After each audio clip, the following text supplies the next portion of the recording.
Jackson here for Seconds Out. Delighted to be joined by Joe Joyce, fresh off an epic win, a very impressive win over previously unbeaten Daniel Dubois on Saturday night on BT. Joe, how you doing? Yeah, I'm doing well. I'm still a little bit bumped and bruised, but I'm in good spirits. I got the win. I proved all those doubters wrong, and hey, I'm coming for a world title very soon. It was an excellent performance, one of the best I've seen in a British ring this year. Completely outboxed him, took centre ring from the start, and just forced him to fight at your pace and the type of fight you wanted. Was that all part of the plan? A lot of time and effort go into creating that game plan? Yeah, definitely, and I think there's levels to it, and my experience definitely was like one of the key factors. Also, the tactics going in there, tactics were great, and the training that built up to that fight. I mean, I did quite a few training camps to prepare for it, and like with the postponements and stuff like that, it's great. I'm glad it actually it's happened. It's over, and I've won. You got on the front foot from the start. He didn't look comfortable fighting on the back foot, and after a kind of big burst in the third round, he seemed to gradually weaken from then on. Could you feel in there, either physically or mentally, that he was starting to kind of fade from round 4 or 5?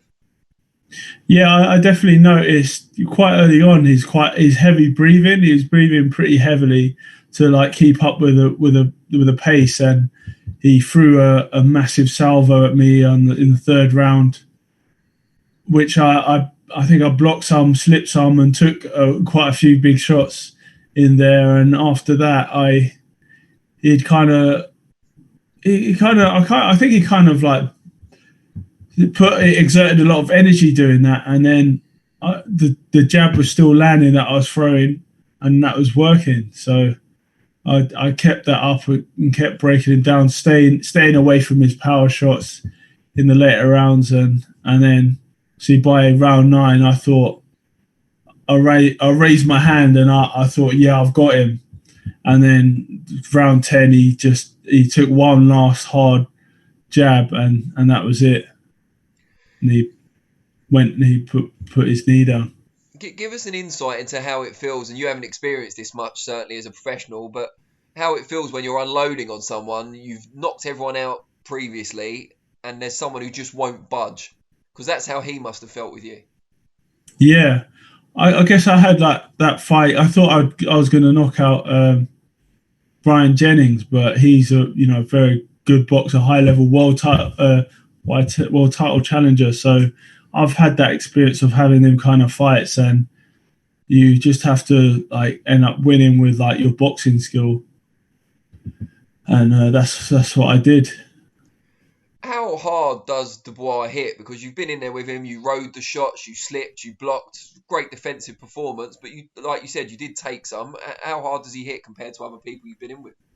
Yeah, no, he hits hard. He's a strong guy, and um, I'd say yeah, he hits very hard. I think it compares to like maybe Bermain or Ian Lewison, that kind of power.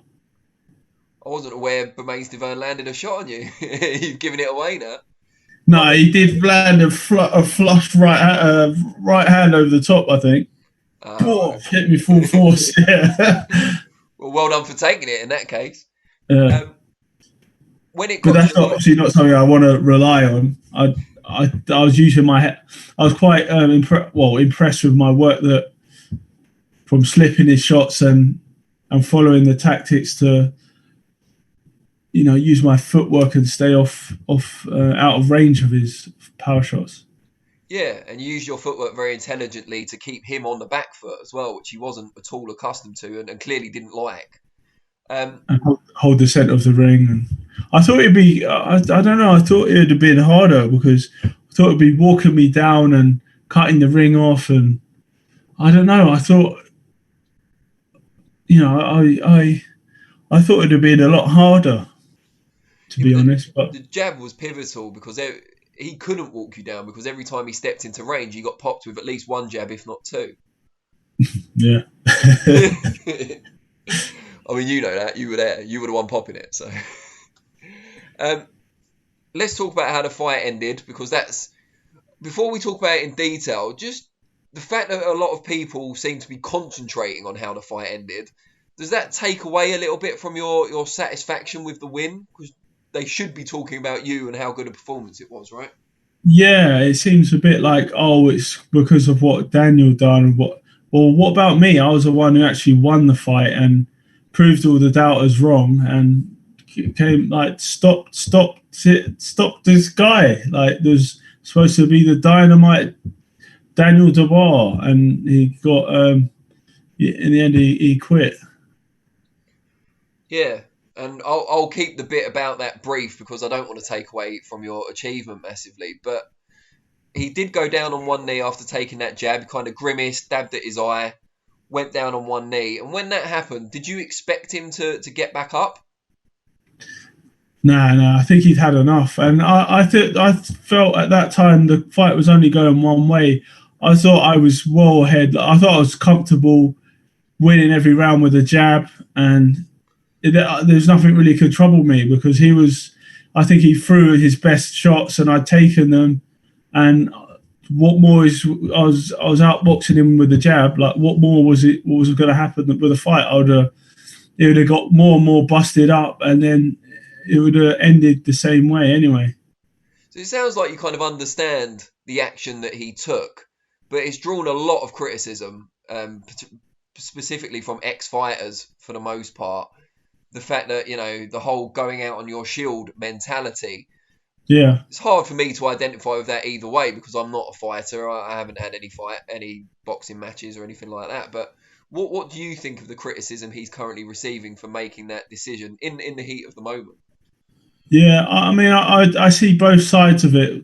Like if you want to be smart as well, I guess like he's young, he can live to fight for another day, and he saved his eye that could have been like, career ending. It could have been a career ending injury. It could be a career ending injury. So, but yeah, and at the same time, it's it's a warrior sport where you want to end the fight. Want to be carried off on your shield and be have a noble defeat.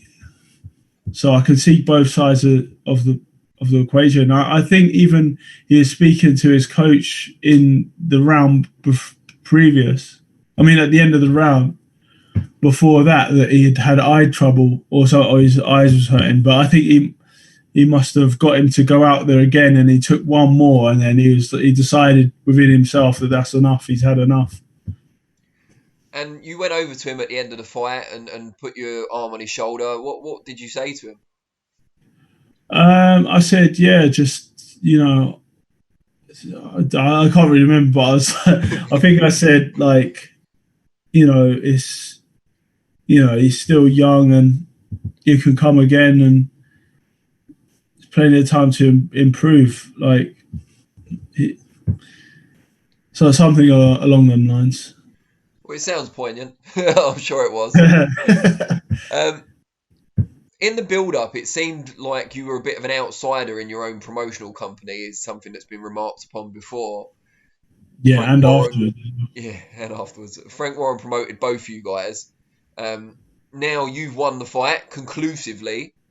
You go on, you're WBO, or you should be WBO number 2 ranked now. How does that work going forward? And do you feel that the team will now get right behind you? Well, I'd hope so. We'll have to see how things pan out. But yeah, I'm looking to fight for that WBO title, and hopefully they can bring that on the table. Yeah, I mean, if Joshua vacates, and that's still an if Joshua vacates, yeah, it should be you against Yusik. You spoke about fighting him immediately after the Dubois victory. How excited are you about renewing acquaintances with Yusik, who, of course, you fought back in the amateurs?